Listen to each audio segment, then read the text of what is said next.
వరంగల్ జిల్లా నర్సంపేట పట్టణం 4వ వార్డులోని ఇందిరమ్మ కాలనీని సందర్శించి ఇందిరమ్మ కాలనీ వాసులతో మాట్లాడి కాలనీలోని సమస్యలు తెలుసుకున్నారు నర్సంపేట శాసనసభ్యులు దొంతి మాధవరెడ్డి। ఈ సందర్భంగా ఎమ్మెల్యే కాలనీ వాసులతో మాట్లాడుతూ కాలనీలోని సమస్యలు పూర్తి స్థాయిలో పరిష్కరిస్తామన్నారు। వెంటనే మున్సిపల్ అధికారులను ఆదేశిస్తూ త్వరితగతిన అభివృద్ధి పనులు మొదలుపెట్టి ఇందిరమ్మ కాలనీలోని సమస్యలు పరిష్కరించాలని ఆదేశాలు జారీ చేశారు।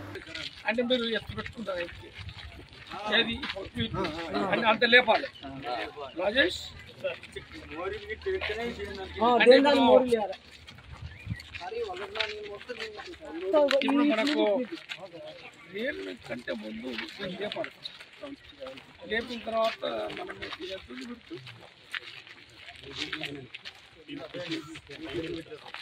అంటే మనం అటు 2 ఫీట్ ఇటు 2 ఫీట్ వదిలేసి మొత్తం తీసి 15 ఫీట్ 14 పెట్టాం। ఇప్పుడు మీరు ఎంత